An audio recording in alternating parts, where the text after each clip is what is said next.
Hello, आवाज जा रही सबको? हाँ ठीक। विकास, आवाज जा रही है? हाँ। ठीक है, रफ और पेन लेके बैठ जाना।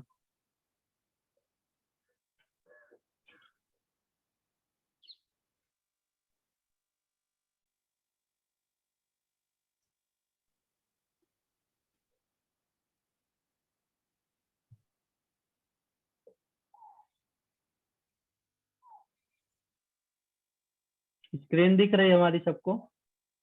हाँ। ठीक है, एक सेकंड।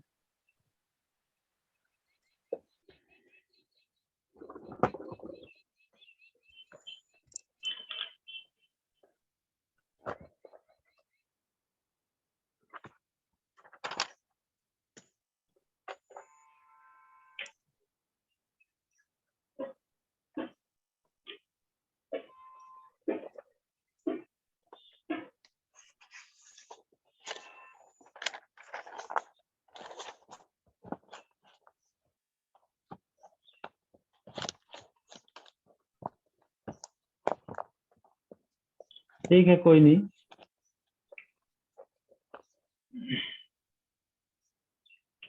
तो आज का हमारा जो टॉपिक है वो थोड़ा सा डिफरेंट है। कल हमने पढ़ा था मीडिया तक, राइट? हाँ। कल हमने मीडिया तक पढ़ा हुआ था। आज एक बार थोड़ा सा रिवाइज कर लेते हैं तो ज्यादा बेटर रहेगा। ओके। हाँ। तो हमारा सिलेबस जो है कुछ इस तरह से रहेगा। सिलेबस पे ध्यान नहीं देना है, अपने को डायरेक्टली बेसिक कॉन्सेप्ट पे आना है। बेसिक आप नेटवर्किंग में हमने पढ़ा था कल नेटवर्क के बारे में। Interconnection of two or more devices is called as a network. The communication between two or more interconnected devices is called networking. ठीक है हाँ। विकास? विकास, हाँ भैया। ठीक है, ये चीज लिखे हो ना सब कोई? हाँ। ठीक है। इसके बाद हमने पढ़ा था types of network. LAN, MAN, वैन। ठीक है।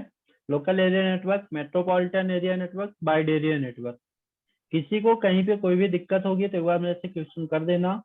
जो चीज नहीं समझ में आएगी। लोकल एरिया नेटवर्क के बारे में हमने बताया था कि किसी बिल्डिंग या किसी फ्लोर या किसी कैंपस के अंदर जो पीसी एक स्विच के साथ कनेक्टेड रहते हैं, तो लोकली कनेक्टेड रहते हैं, उनको उस तरह के नेटवर्क को बोला जाता है local area network, right? Metropolitan area network में हमने बताया था कि इंटायर सिटी यदि एक स्विच दूसरे स्विच के साथ कम्युनिकेशन कर रहा है तो उस तरह के नेटवर्क को बोलेंगे मेट्रोपॉलिटन एरिया नेटवर्क। ओके। हाँ। तीसरा जो है हमारा वैन है, वाइड एरिया नेटवर्क। स्विच के बाद जैसे ही राउटर ऐड होता है, ठीक है, स्विच के बाद जैसे ही हमारा राउटर ऐड होता है तो उस तरह के नेटवर्क को क्या बोलते हैं? Wide area network. ठीक। फिर हमने इंटरनेट के बारे में बताया था। Internet is a massive network of network. Internet एक नेटवर्क का जाल होता है, एक नेटवर्किंग इंफ्रास्ट्रक्चर है। It connect million of computer together globally.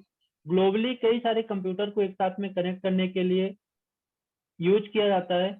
Forming a network in which computer can communicate with any other computer. एक कंप्यूटर दूसरे computer से किस तरह से किस वे में बात कर सकता है, वो सारी चीज डिसाइड होती है इंटरनेट के माध्यम से। ओके। ओके। इंटरनेट कल मैं डायग्राम बना के समझाया था कि इंटरनेट से कैसे डेटा, मतलब मान लो कि इस पीसी से डेटा को भेजा जा रहा है, ठीक है, और इस पीसी से डेटा देखो यहाँ पे ट्रेवल कर रहा है डायरेक्टली सर्वर से उठ के, फिर यहाँ पे facebook.com लॉग इन हो रही है। ऐसा इमेजिन करना है अपने माइंड में कि मान लो एक यूजर है, ठीक है, एक यूजर है ये वाला पीसी, और ये चाहता है कि हमारा फेसबुक अकाउंट लॉग इन करे। ठीक है। तो सबसे पहले कहाँ जाएगा? स्विच पे जाएगा। स्विच पे जाने के बाद राउटर पे जाएगा, फिर इंटरनेट पे जाएगा। वही सेम फंडा जो मैंने कल बताया था कि स्विच क्या करेगा? अपनी मैक एड्रेस टेबल में चेक करेगा कि एंट्री है कि नहीं है। बोलेगा नहीं है तो मेरा डेटा नहीं है, किसका डेटा है? राउटर का डेटा है। तो डायरेक्टली उस डेटा को बाईपास कर देगा। ठीक है, यानी उस प्रोटोकॉल को बाईपास करेगा। फिर यहाँ से बाय डिफॉल्ट गेटवे के थ्रू ये जो डेटा है, जो रिक्वेस्ट है, जो डेस्टिनेशन रिक्वेस्ट मैसेज रहेगा, वो डायरेक्टली इंटरनेट पे जाएगा। इंटरनेट चेक करेगा कि जो डेस्टिनेशन रिक्वेस्ट की जो आईडी है क्या हमारे पास पहले से इसकी एंट्री है? बोलेगा हाँ हमारे पास तो एंट्री है इसकी, इसके सर्वर लोकेशन की एंट्री है हमारे पास। तो डायरेक्टली उस डेटा को उसके डेस्टिनेशन तक पहुंचा देगा, किसके माध्यम से? दूसरे राउटर के माध्यम से, ठीक है। और फिर यहाँ से जैसे यहाँ से सर्वर से facebook.com ओपन होगा तो एक एक्नॉलेजमेंट मिले भेजेगा, ठीक है। जैसे कभी कभी होता क्या है कि जैसे हम किसी दूसरे व्यक्ति को एक टेक्स्ट मैसेज भेजते हैं, तो टेक्स्ट मैसेज में होता क्या है कि हम किसी का भी नंबर उठाया, उस नंबर पे कुछ टेक्स्ट लिखे और मैसेज भेज दिए, तो हमको एक एक्नॉलेजमेंट रिसीव होता है कि message, your message has been send या डिलीवर्ड का मैसेज आता है, राइट? राइट। विकास समझ में आ रहा है? हाँ भैया। समझ में आ रहा है क्या बोल रहा हूँ मैं? हाँ हाँ हाँ। ठीक है। तो इसके बाद हमने पढ़ी थी टोपोलॉजी, बस टोपोलॉजी के बारे में हमने बताया था। आज हम थोड़ा देख लेते हैं रिंग टोपोलॉजी के बारे में, ठीक है। रिंग टोपोलॉजी में होता क्या था कि मान लो PC1 ये है, ठीक है। माउस कर्सर दिख रहा है मेरा? हाँ ना बोला करो। माउस कर्सर दिख रहा है। मान लो ये वाला PC इस चौथे PC के पास अपने डेटा को भेजना चाहता है, ठीक है, अपने डेटा को भेजना चाहता है, ठीक है। तो उसके लिए क्या करना पड़ेगा इसको कि जैसे यहाँ पे इसका जो डेटा का ट्रेवल टाइम रहता है वो कितना रहता है, इसमें 30 to 40 सेकंड का टाइम रहता था रिंग टोपोलॉजी में, ठीक है। तो जब ये PC इस PC तक अपने डेटा को भेज रहा होता है, यानी चौथे PC तक, तो बाकी 2 PC भी भेजना चाहे डेटा को तो वो नहीं भेज सकते थे, ठीक है। ये इसका डिफेक्ट है। और इन केस यदि कोई लिंक यहाँ से खराब हो जाती, कोई लिंक यहाँ से कट जाती, तो फिर डेटा का कम्युनिकेशन नहीं हो पाता था। इसमें एक होल्ड टाइमर, रिले टाइमर होता था और बाकी कुछ भी नहीं। तो यहाँ पे होता क्या था, एक सेकंड,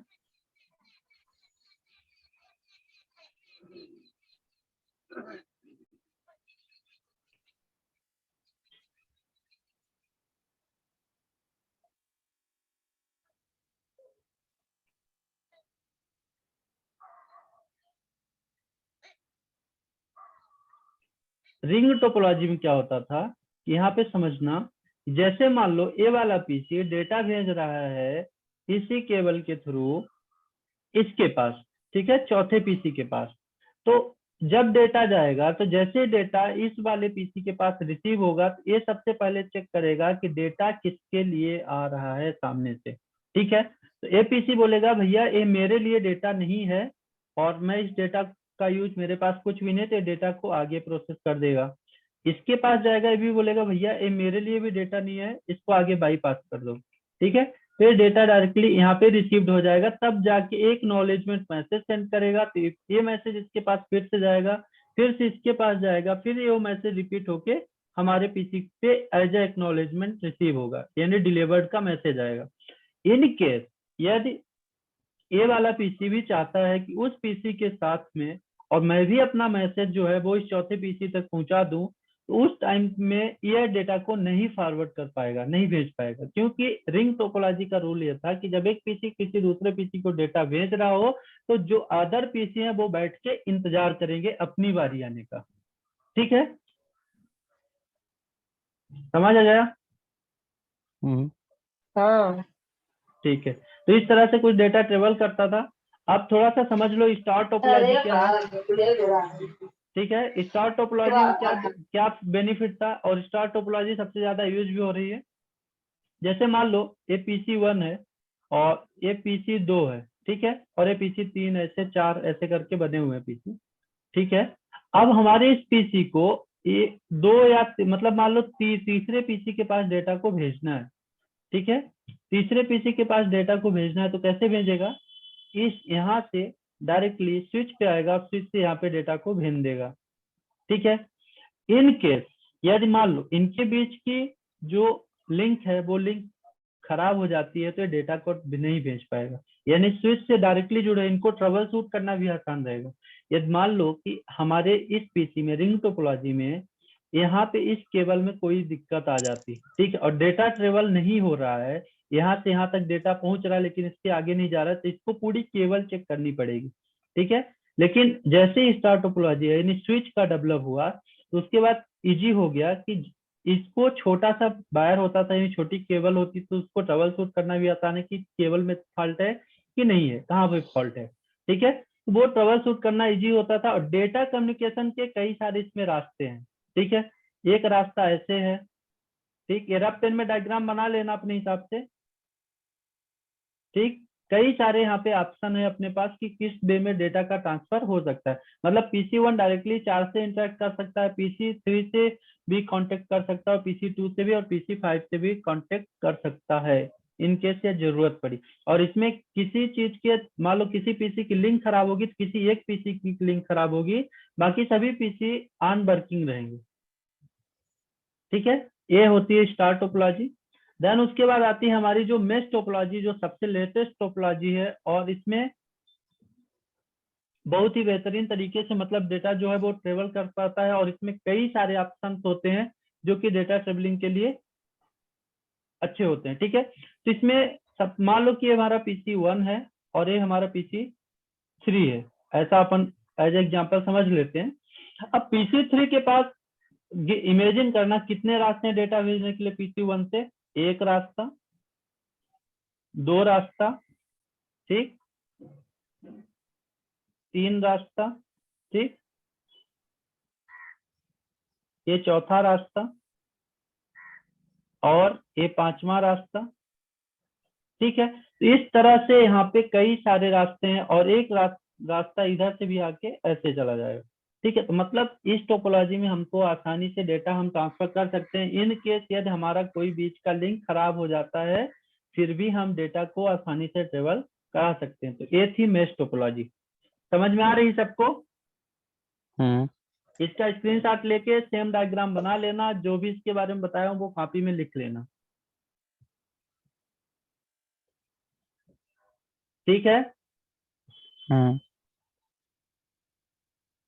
ठीक है। उसके बाद ये आपके काम का नहीं है, नेटवर्क इंटरफेस कार्ड, इसके बारे में अपन निक और वीक होता है उसके बारे में पढ़ेंगे। उसके बाद हमने पढ़ा था मीडिया। मीडिया दो टाइप्स की होती है, गाइडेड होती है, अनगाइडेड होती है। गाइडेड में कोएक्सियल, ट्विस्टेड पेयर और फाइबर ऑप्टिक केबल्स आती हैं। और ट्विस्टेड पेयर के अंदर UTP, unsealed twisted pair cable और सील्ड ट्विस्टेड पेयर केबल। इसका फुल फॉर्म कौन बताएगा मुझे आज? कल मैं बोला था इसका क्या पूरा नाम होता है? कल मैं बोला था विकास, विकास भैया इसका पूरा नाम बताओ, यूटीपी का पूरा नाम बताओ। यूटीपी का कल मैं बोला था यूटीपी यूटीपी और एसटीपी का पूरा नाम बताने। यूटीपी अनसील्ड क्या होता है? Unsealed unsealed twisted pair cable. लिख लो कॉपी में, ट्विस्टेड पेयर पेयर के केबल। केबल, कॉपी उठा के लिख लो। और इसका क्या होता है? इस एसटीपी सील्ड ट्विस्टेड पेयर। ठीक है, सील्ड ट्विस्टेड पेयर है, हम केबल भी यूज करते हैं, केबल बोल सकते हैं क्योंकि यह केबल का कॉन्सेप्ट है। ठीक है, तो सील्ड ट्विस्टेड पेयर और अनसील्ड ट्विस्टेड पेयर। ठीक है, यहाँ भी इसके आगे भी केबल लिख सकते हो, जब डायग्राम बना रहे हो ना तो यहाँ पे भी केबल लिख सकते हो। ठीक है, समझ में आ रहा है? बिल्कुल। अब इसका स्क्रीनशॉट मत लेना, इसको डायग्राम बना लेना, लिखना होगा तो। बाकी जरूरी यही है, दो चीजें जरूरी है, ट्विस्टेड पेयर, इनका नाम पता होना चाहिए अपने को, बाकी कुछ भी ज्यादा जरूरी नहीं इसमें। ठीक है, उसके बाद अनगाइडेड में आता है इंफ्रारेड और रेडियो फ्रिक्वेंसी। जो हमारा रेडियो काम करता है वो आरएफ फ्रिक्वेंसी पे काम करता है। ठीक है, रेडियो फ्रिक्वेंसी, आरएफ का मतलब क्या हुआ? Radio frequency. Okay, radio frequency, हाँ, रेडियो फ्रिक्वेंसी जो भी बोलते हैं। ठीक है, उसके बाद आगे हमने थोड़ा बहुत देखा था केबल के बारे में। ये है यूटी केबल, यूटीपी केबल। इसको अनसील्ड ट्विस्टेड पेयर केबल बोला जाता है, और इसको सील्ड ट्विस्टेड पेयर केबल बोला जाता है। इसमें देख रहे होगे छोटे छोटे ओवरलैपिंग की हुई है, ठीक है। इसमें छोटे छोटे सील्ड मतलब बोले तो कवर लगा हुआ है, फॉइल चढ़ा हुआ है वायर के ऊपर एसटीपी में, और यूटीपी में कोई भी वायर में कोई भी फॉइल नहीं चढ़ा हुआ है, ठीक है। दैट्स वाई यूटीपी जो होती है वो सिक्योर केबल नहीं होती, एसटीपी जो होती है वो सिक्योर केबल होती है। इसीलिए यूटीपी को अनसील्ड ट्विस्टेड पेयर केबल बोला जाता है और एसटीपी को सील्ड ट्विस्टेड पेयर केबल बोला जाता है, ठीक है। उसके बाद जो कोएक्सियल केबल आती है, जैसे हमारे घरों में जो एंटीना में यूज होती है, जो केबल टीवी में यूज की जाती है, यही केबल यूज की जाती है, कोएक्सियल केबल। इसमें कार्बन की राड होती है बीच में, बाकी पूरी तरह से सील्ड होती है। मतलब डेटा का जो ट्रेवल है वो केवल कोएक्सियल केबल में केवल एक ही वायर से होता है, ठीक है। और एक केबल को क्या कि जैसे अपन मोड़ के और मोड़ते हैं ना, तो कभी कभी क्या होता था कि बीच से जो बाहर की लेयर तो नहीं टूटेगी, लेकिन अंदर का जो वायर है बार बार मोड़ने से टूट जाता था।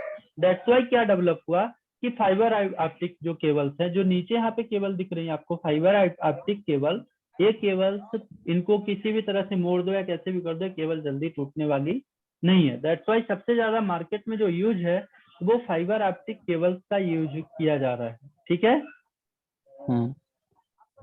क्लियर, यहाँ तक सबका क्लियर था ना।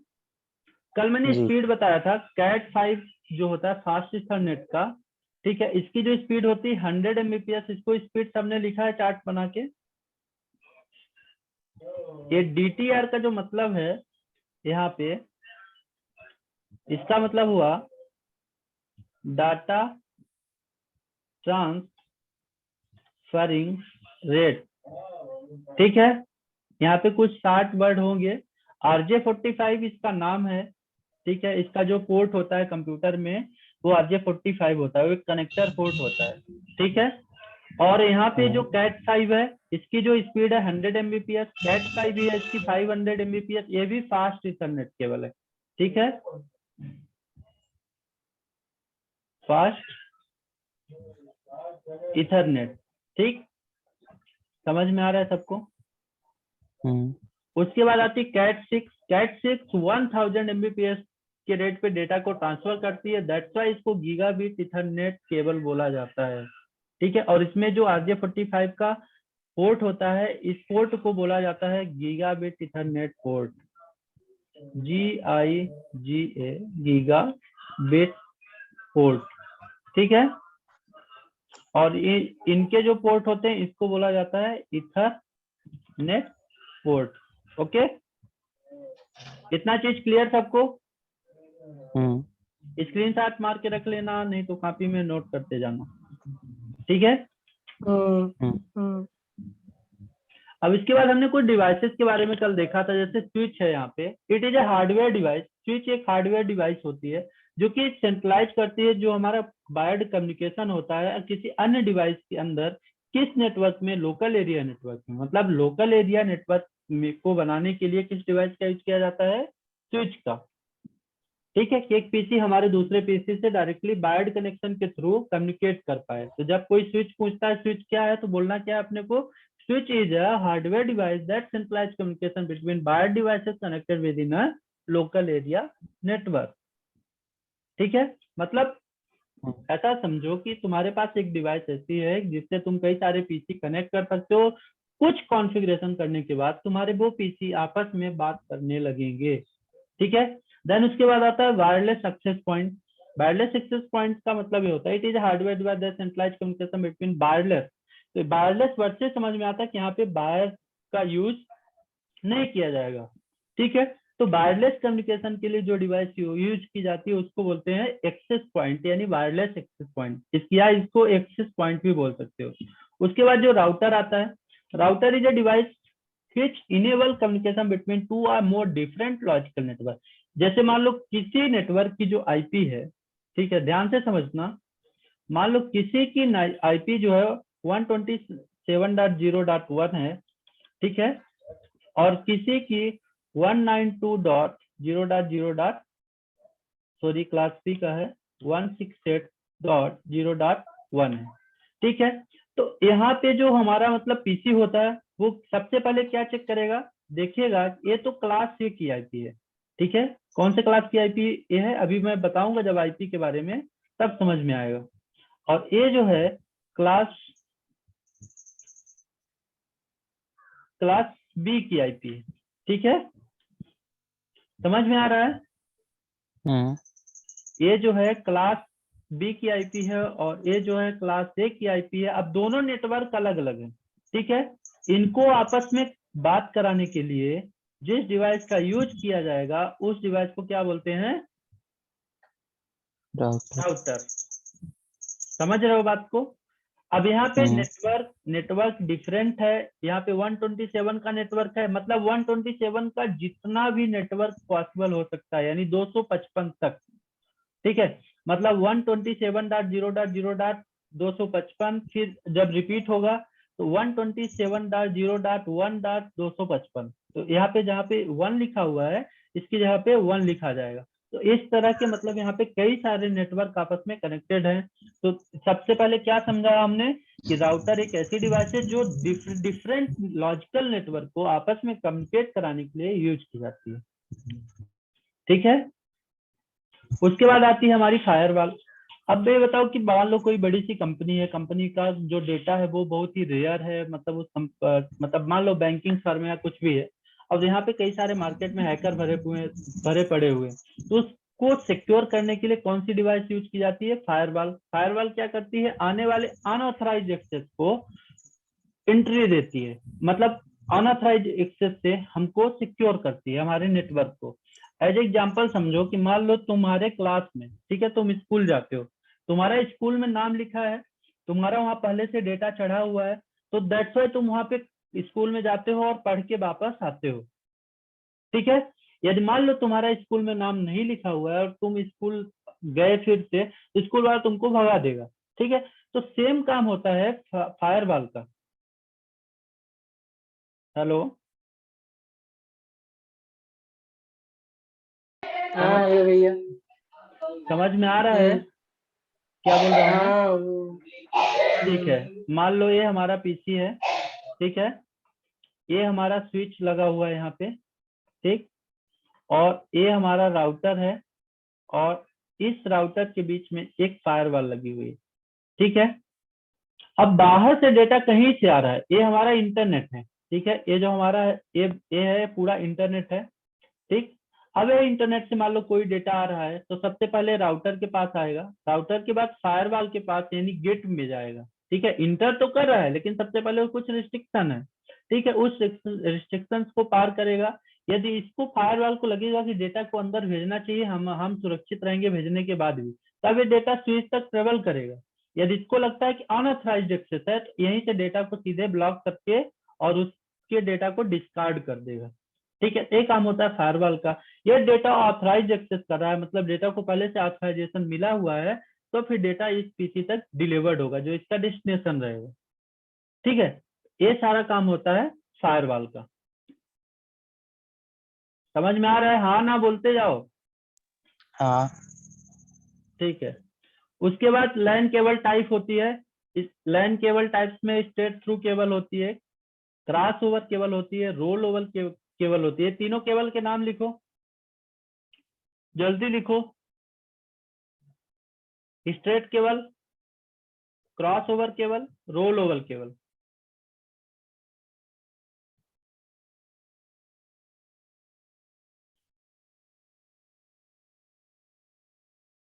Done, done. लिख, ओके। अब चलो समझते हैं स्ट्रेट थ्रू केबल क्या होती है, ठीक है। स्ट्रेट थ्रू केबल का यूज तब किया जाता है जब दो अलग अलग डिवाइसेस को आपस में कम्युनिकेट करना हो। जैसे राउटर से स्विच को कम्युनिकेट करोगे तो वहां पे स्ट्रेट केबल का यूज होगा, ठीक है। राउटर से राउटर को कम्युनिकेट करोगे तो वहां पे क्रॉस ओवर केबल का यूज होगा, ठीक है। स्ट्रेट जो केबल होती है उसका कुछ इस तरह से यूज होता है, इस तरह से दिख रहा है यहाँ पे। ये जो केबल लगी हुई बीच में स्ट्रेट थ्रू केबल, क्या इस केबल के बीच में कहीं पे भी ब्रेक दिख रहा है? नहीं दिख रहा है, ठीक है। इसलिए इस केबल को बोलेंगे स्ट्रेट थ्रू केबल एक टोपोलॉजी समझो अभी मैं, और इसमें थोड़ा और क्लियरली समझाऊंगा आगे चल के, ठीक है। बस अभी अपने को ये समझना है कि होती क्या है। मतलब दो यदि अलग अलग डिवाइस, जैसे स्विच और पीसी अलग अलग डिवाइस है ना, क्या स्विच पीसी जैसे है? स्विच पीसी जैसे काम करता है? नहीं कर पाता। क्या जो हमारा स्विच है, जैसे हमारा पीसी काम करता है, क्या कर पाता है? क्या एक पीसी में हम 10 पीसी कनेक्ट कर सकते हैं बिना स्विच के? इम्पॉसिबल। ठीक है, तो ये दोनों डिवाइस क्या है? डिफरेंस है। ये दोनों डिवाइस क्या है? अलग अलग डिवाइसेस हैं। ठीक है, तो दैट्स वाई यहाँ पे एक वर्ड लिखा हुआ है डिफरेंट टाइप। ठीक है, दो अलग अलग डिवाइसेस को आपस में कम्युनिकेट कराने के लिए, जोड़ने के लिए स्ट्रेट थ्रू केबल का यूज किया जाता है। और उसके आगे जैसे जाओगे, यहाँ पे देख लो कई सारी केबल्स बनी हुई है, इसका स्क्रीनशॉट ले लो और इसको ऐसे लिखना है। ठीक है, जिस तरह से कनेक्ट होती है इन केबल का नाम है, इसको किस तरह से लिखना है मैं बता देता हूं।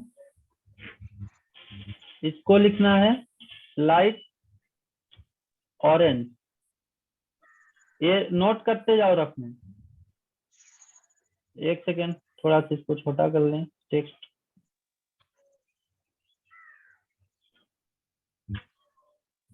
लाइट ऑरेंज, उसके बाद ऑरेंज,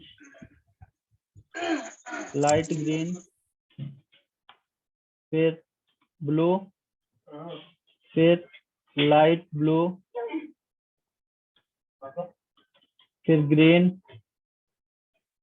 फिर लाइट डार्क, डार्क। ठीक है, ये चीज नोट कर लो। हेलो,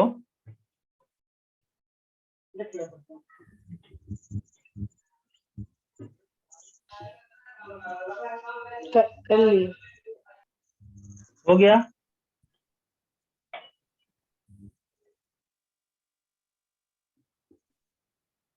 हो गया? ठीक है, तो इस तरह से इनको लाइट ग्रीन, और जो जैसा कलर रहेगा उस कलर के हिसाब से इसमें जो अंदर वायर्स रहते हैं ना, जैसे मैंने यहाँ पे दिखाया हुआ था, जो हमारी यूटीपी और एसटीपी जो हमारी केबल थी, यहाँ पे देखो, ध्यान से देखो, समझ में आ जाएगा। यहाँ पे जो ऑरेंज और व्हाइट ऑरेंज केबल लगी हुई है, ठीक है, इस केबल के ऊपर हल्की सी पतली ऑरेंज की लाइन होती है, दैट्स व्हाई इसको लाइट ऑरेंज केबल बोला जाता है।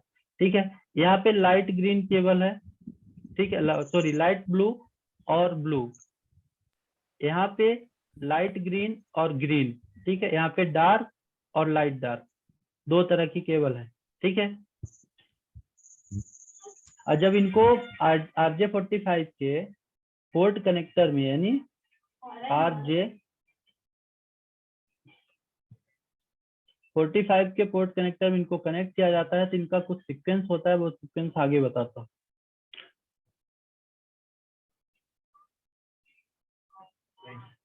ठीक है, क्रॉस थ्रू केबल में क्या होता है? सेम डिवाइसेस और सेम डिवाइसेस डिफरेंट केबल, और डिफरेंट डिवाइसेस सेम केबल। ठीक है, इसमें सेम केबल, जैसे लैपटॉप से लैपटॉप को कनेक्ट करना है तो सेम केबल से कनेक्ट करेंगे, और किसी भी मतलब डिवाइस को, जैसे स्विच को स्विच से कनेक्ट करना है, राउटर को राउटर से कनेक्ट करना है, राउटर को फायरवेल से कनेक्ट करना है, तो हम कौन सी डिवाइस का यूज करेंगे, और सॉरी कौन से केबल का यूज करेंगे? सेम केबल का, यानी क्रॉस ओवर केबल का यूज करेंगे। ठीक है,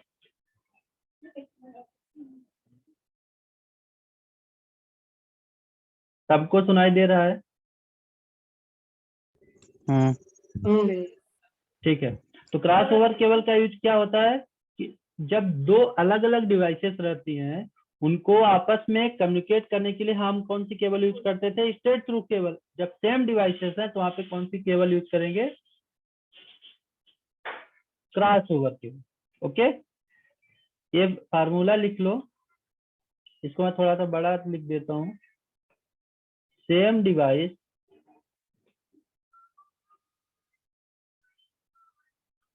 क्रॉस केबल,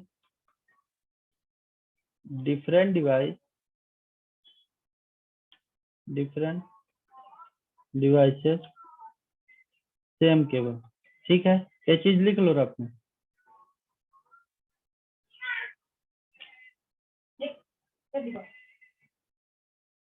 नोट कर लिए? ठीक है, तो इनका जो कनेक्शन होता है तो इस तरह से होता है, क्रॉस ओवर ज्यादातर में क्रॉस ओवर केबल यूज की जाती है। ठीक है, तो इसका जो मतलब क्रॉस ओवर जो केबल होती है उसका कैसे होता है सीक्वेंस, वो मैं आपको अभी बता देता हूँ इसमें, तो आसानी रहेगी यहाँ पे समझने में। ये चीज लिख लेना, इसका स्क्रीनशॉट लेके रख लेना। लाइट ग्रीन, ग्रीन,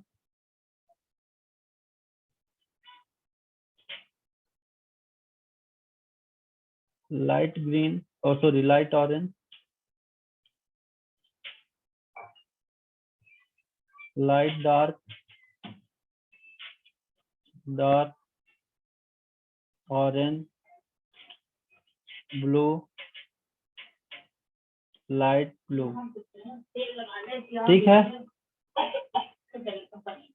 इसका स्क्रीनशॉट लेके रख लो, और जैसी केबल बनी हुई है इसी तरह से बना लेना।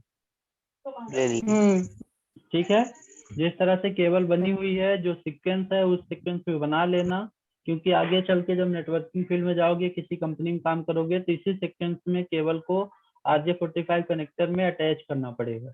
ठीक है, एक क्रिम्पिंग टूल होता है, कैसे होता है, कैसे काम करते हैं, वो आगे एक छोटा सा वीडियो है इसी में, उससे पता चल रहा है। ये होती है रोल ओवर केबल। इसमें जो सीक्वेंस होता है वो अलग होता है, इसका सीक्वेंस भी, इसका भी स्क्रीनशॉट कर लो। और जो कलर वाइज है ना, तो उसमें सेम कलर वाइज इधर क्या करना, लिखना इसको कैसे है, इसको लिखना कैसे है, इस तरह से लिखना है। ठीक है, जैसे यहाँ पे लिखना है लाइट ऑरेंज, तो इस साइड कौन सा कलर है, डार्क है। ठीक है, और इस साइड कौन सा कलर है, यहाँ पे ऑरेंज है। ठीक है, और इधर क्या है, इधर लाइट डार्क है। ठीक है, इस तरह से अपने को लिखना है। ठीक है, इसका स्क्रीनशॉट ले लो, और कल मुझे चाहिए सबके नोट्स में। ठीक है, रोल ओवर केवल हेडिंग डाल लेना, तो इस केवल बाकी क्रॉस ओवर में जो क्रॉस ओवर में है, और जो स्ट्रेट थ्रू केबल में, वो स्ट्रेट थ्रू केबल में डायग्राम बनाना है। ठीक है, अब ये देखो, ये थोड़ा सा वीडियो देखना, ये वीडियो बात करना। ये है हमारा क्रिम्पिंग टूल, जिसको मॉड्यूलर क्रिम्पिंग टूल बोला जाता है। S2108, ये है हमारे पोर्ट। ठीक है, इसको थोड़ा सा पॉज कर देते हैं। अभी इस वीडियो में देखो, यहाँ पे छोटे छोटे यहाँ पे पिन दिख रहे हैं। ठीक है, दिख रहे हैं सभी को? इन्हीं पिंस में जो वो वायर थे, वो वायर यहाँ पे अटैच होते हैं। ठीक है, और इसको प्रॉपरली अटैच कैसे किया जाता है, इस वीडियो में यहाँ पे दिखाया गया है, ध्यान से देखो। एक क्रिम्पिंग टूल है, और एक केबल रखी हुई है। स्टेप 1, केबल को सबसे पहले जो ऊपर की सिक्योर लेयर रहती है उसको हटाना पड़ता है, तो उसको क्रिम्पिंग टूल की मदद से सबसे पहले हम उसको कट कर लेते हैं। इसको हमने कट किया, निकाल दिया। ये हमारे वायर पूरे एक साथ में जुड़े रहते हैं, तो बीच का जो एक सपोर्टर लगा रहता है उसको हम काट के निकाल देते हैं। यहाँ पे बीच में एक रबड़ लगी होगी, ये रबड़ को काट के निकाल देंगे बाहर। ध्यान से देखना, समझ में आ जाएगा।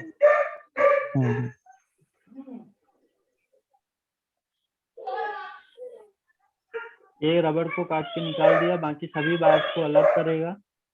अलग करने के बाद उनको प्रॉपरली सीधा करना है, फिर सीधा करने के बाद बराबर कट कर लेना है। ठीक है, पेन या किसी सहारे से, हाथ से करोगे तो हाथ से केवल बराबर नहीं होगी। ठीक है, स्टेप 3 में देखो, ये जो, ठीक है, इसको मैं थोड़ा पॉज कर दूं।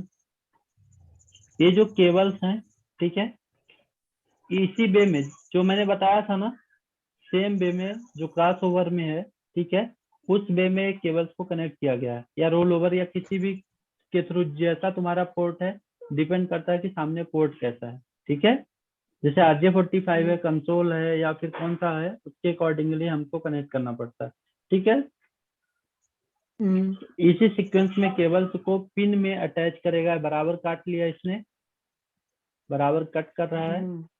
कट करने के बाद जो छोटे छोटे पिन है उनमें प्रॉपर्ली अटैच करेगा। अटैच करने के बाद अब ये पिन रही,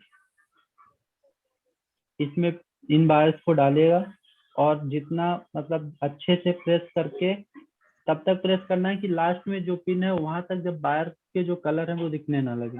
ठीक है, जो उसका सबसे मतलब हेड पार्ट है वहां पे।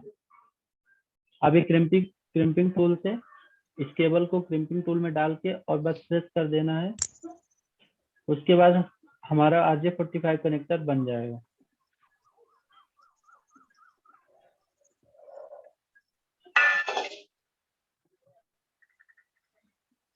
ठीक है, समझ में आया? अब ये नेटवर्क डायग्राम है, ये नेटवर्क डायग्राम समझना। सबसे पहले हमारे पास 3 पीसी हैं, इन तीनों पीसी को हमने स्विच से कनेक्ट किया। ठीक है, एक प्रिंटर भी हमारे पास, मैंने उसको भी स्विच से कनेक्ट किया। ठीक है, और यहाँ पे जो ये दिख रहे हैं ये सर्वर है, और ये फोन है, और ये एक और सर्वर है।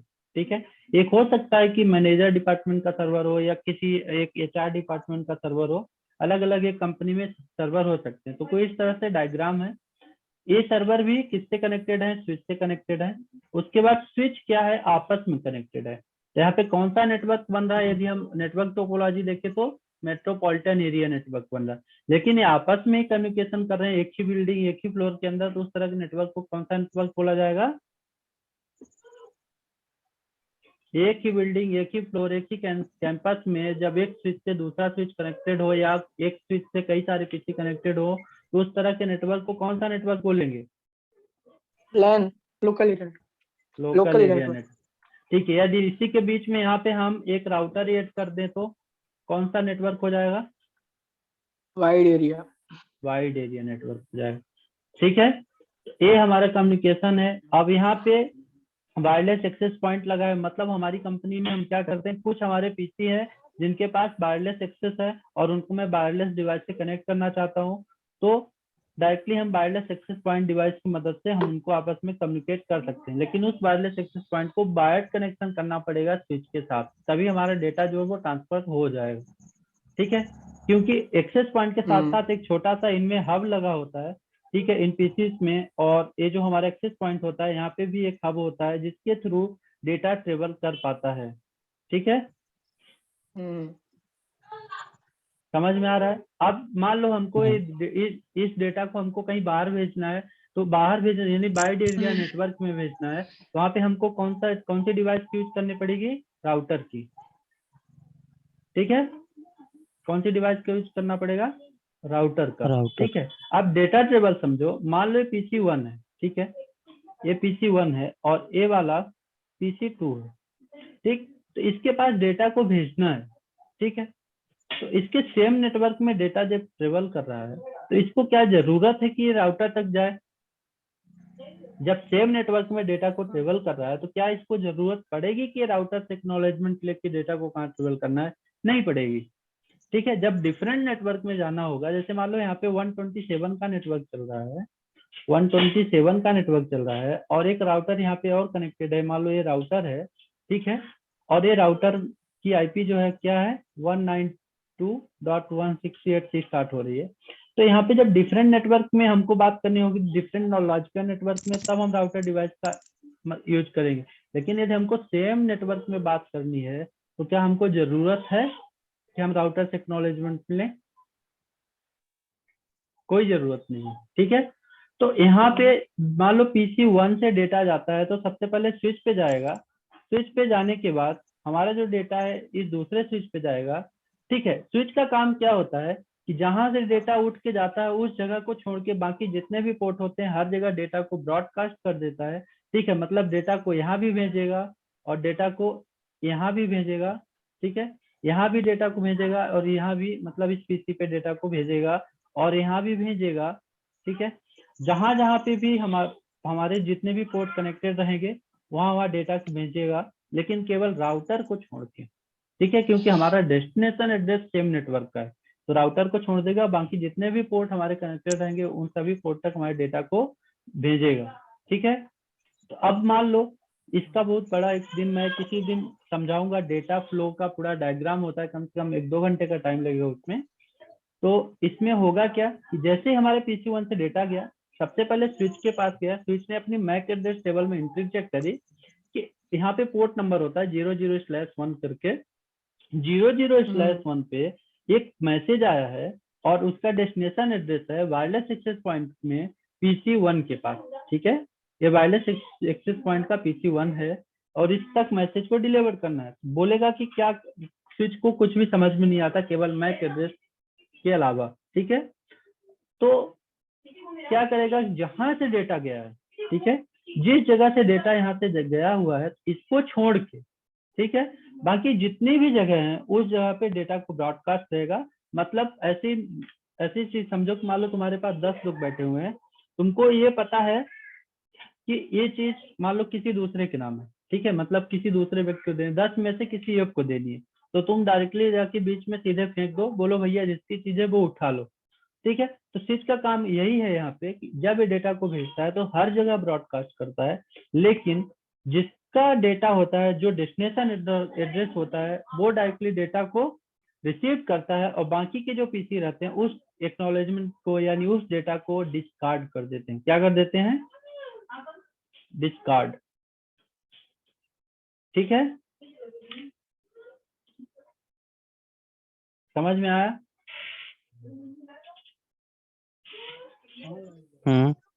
समझ में आ रहा है?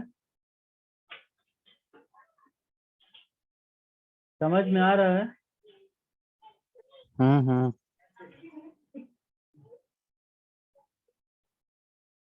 ठीक है। इसके बाद राउटर में जो मैंने फायरवॉल के बारे में बताया हुआ था कि फायरवॉल कैसे कम्युनिकेट करती है, क्या होता है फायरवॉल में, ऑथराइज और अनऑथराइज एक्सेस को चेक किया जाता है। जो ऑथराइज रहते हैं उन्हीं को अंदर किया जाता है, जो अनऑथराइज एक्सेस रहता है उसको एंट्री नहीं मिलती है, ठीक है। मतलब फायरवॉल की कॉन्फ़िगरेशन खुद ही हम करते हैं एज ए नेटवर्क इंजीनियर ही, मतलब उसको कॉन्फ़िगर करना पड़ता है कि कौन सा डेटा हमको अंदर लाना है और कौन सा डेटा अंदर नहीं लाना है, ये काम होता है फायरवॉल का, ठीक है। इनहेरिट डिवाइस के बारे में हम अच्छे से पढ़ेंगे, अभी हम बस ये समझ लें कि हमारा नेटवर्क डायग्राम है और इस तरह से हमारा किसी भी कंपनी में यदि हम काम करने जाते हैं तो इसी तरह का हमारा नेटवर्क होता है, ठीक है। क्लियर, समझ में आया सबको? उसके बाद देखो यहाँ पे इंटरनेट आ जाता है, ठीक है। अब इंटरनेट से मान लो कोई भी चीज या कोई भी हैकिंग का करना चाहते हो, कुछ भी करना चाहते हो, तो वो डायरेक्टली हमारी कंपनी को एक्सेस तो नहीं कर पाएगा, क्योंकि यहाँ पे फायरवॉल लगी हुई है, बाकी फायरवॉल के अंदर राउटर लगा हुआ है, राउटर के बाद हमारे 2 स्विच है और एक एक्सेस पॉइंट लगा हुआ है, तो यहाँ तक फायरवॉल पहुंचने ही नहीं देगा, ठीक है। सबसे पहले देखेगा कि ऑथराइज एक्सेस है कि नहीं है, ऑथराइज रहेगा तो डेटा को अंदर करेगा, या अनऑथराइज एक्सेस रहता है तो वहीं से डेटा को डिस्कार्ड कर देगा, ठीक है। उसके बाद हम कल के टॉपिक में, कल का टॉपिक हमारा रहेगा OSI मॉडल के बारे में, ठीक है। आज का टॉपिक यहीं पे समाप्त होता है। OSI मॉडल कल हम पढ़ेंगे और इसका पूरा डायग्राम पढ़ेंगे, ये कम से कम 3 से 4 दिन का टॉपिक है, ठीक है। समझ में आ रहा है सबको? हाँ। विकास समझ में आया जो चीज हमने बताई? विकास समझ में आया जो चीज हमने बताई?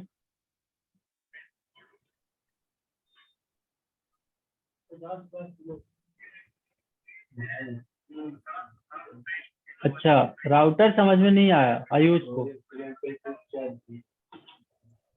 आयुष, राउटर है एक राउटिंग डिवाइस होती है जो दो डिफरेंट लॉजिकल नेटवर्क में आपस में कम्युनिकेट कराने के लिए यूज की जाती है, ठीक है। राउटिंग को अच्छे से पढ़ेंगे अपन, स्विचिंग को भी पढ़ेंगे, बस नेटवर्क समझो कि नेटवर्क जो होता है कुछ इस तरह से बनता है। नेटवर्क किसी भी कंपनी में यदि हम काम करते हैं या कहीं भी जाते हैं तो, ठीक है। ये सबको स्क्रीनशॉट लेके रख लो अपने पास। ओके,